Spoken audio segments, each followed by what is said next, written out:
Hey, how's it going, everyone? Alex Swinson here, Director of Education at Teak Headquarters. Excited to talk to you today about officer transitions. This is timely. There's a lot of officer transitions taking place right now, which is in November of 2020, a lot that are going to be taking place throughout December and January. And even if you transition officers over the summer, this is information I think that's going to be very valuable and very beneficial to you and your chapter. My focus today is to keep things pretty simple. And the way that I want to do that is by giving you 5 questions that you should consider as you transition out of your office. This is specifically for individuals who are leaving an office. Maybe you're coming into an office and you're watching this video. I think it'll still be extremely beneficial to you, or even if you're in the middle of your term. But the goal is that if you are an outgoing officer right now, somebody who we just had elections and another person was elected in your post,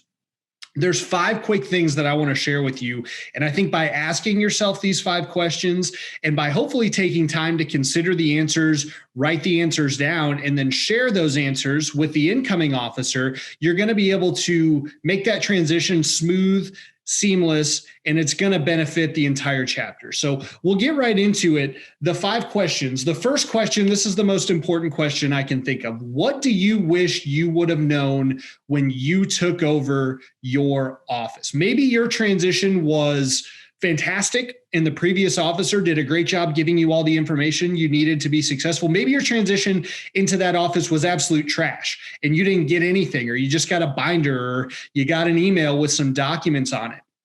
That should not affect how well you transition the new officer in. It is not his fault if your predecessor didn't do a good enough job. It's not his fault. It's not your fault. It's not the chapter's fault. No one should suffer because of that. So ask yourself, what do I wish my predecessor would have told me? What information did I need to know that I had to learn myself? Or maybe, what information did my predecessor give me that was really valuable that I want to make sure I pass down? Part of your job as an officer is to help the next officer into his role. It doesn't matter if you were the greatest hypophetes in the history of your chapter. If you just give up and stop when that election is complete and that meeting concludes with no regard for the next hypophetes, you failed in your role. You did not do the job that you were assigned to do. So helping with that transition and ensuring the next officer is well equipped with all that knowledge is just as important as any actual duty that you did during your time in that position. The next piece. Take some time to think about the things that come second nature to you. For a CRISO, this might be something as simple as logging into your bank account, logging into your online banking, logging in to QuickBooks or Greekbill. For a Histor, it might be as simple as what is the newsletter template that we use and how do I fill things in? For a Preakness, maybe it's filling out paperwork for the university. For a Hegemon, maybe it's getting the paperwork done for your new members. But there are processes that you have learned throughout your time in your office that just roll off your tongue, for lack of a better term. They just get done, right? And you don't even think about them anymore. You could do them in your sleep. Those things are going to be new and fresh for the incoming officer. They're not going to have that bank account login info. They might not know how to work the program you use for your newsletters. So take some time to think about what comes really easy to you, but might not come easy to the next person. Don't just go in and say this is on autopilot, right? And the next guy can figure it out. I go back to that first question.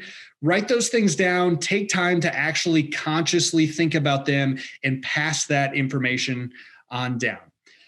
The next piece, if you could start over in your position with all of the knowledge that you have now, all of the knowledge that you gained in the last year, what would you do differently? What would you change? Maybe the answer is nothing. Maybe you did a perfect job. Maybe everything you did intentionally and you accomplished all of your goals.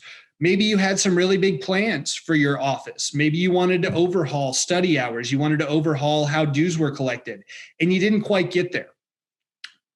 By once again evaluating and reflecting and spending some time thinking about those things, you can pass that information down and say, hey, this was a really big project that, I wanted to do and I didn't, but here's why it didn't get done. Here's the obstacles that I faced. I didn't know that the entire chapter was going to be against me on this, or I didn't know I was going to face opposition in this specific area. Here's how maybe you could deal with it so that your outcome is a little different than my outcome. Once again, we learn a lot through these self-reflections. We learn a lot through these ideal scenarios. If everything was perfect and you had another year to do your job, what would you do, and how can that information help the next officer? Next piece I just touched on. Are there projects that you're in the middle of? Are there things that you started, you didn't finish? Are there things that you fired up as soon as you got into your office and then school got in the way, class got in the way, family got in the way, and you just didn't have time to finish, right? I gave the example of study hours or budget or dues collection. Are there processes that the next officer coming in needs to know have been started? Are there projects that he needs to know you took the leap, right? You took the first step. Maybe you took the first 10 steps and just didn't get to the last 3. But think about those things and think about how the next officer might be able to pick up some of those projects that are going to improve the chapter, that are going to improve that office, and that are going to make everyone else's lives a lot easier. And then the last question I think is very important that you hopefully know at this point. Are you taking over another office? That's going to affect the time that you have to dedicate to this transition.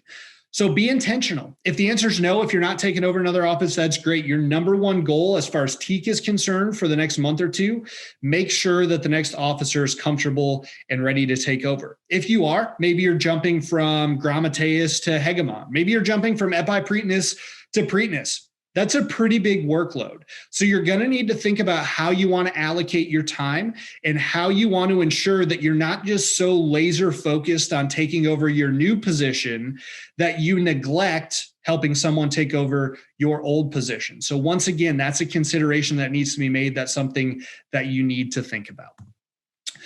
Those are the 5 questions. There are probably 20 more things that we could have gone through, but I wanted to keep this quick. I wanted to keep it light. I wanted to keep it informative. And I think if you start with those 5 things, it's going to help the rest of the transition flow really, really smoothly.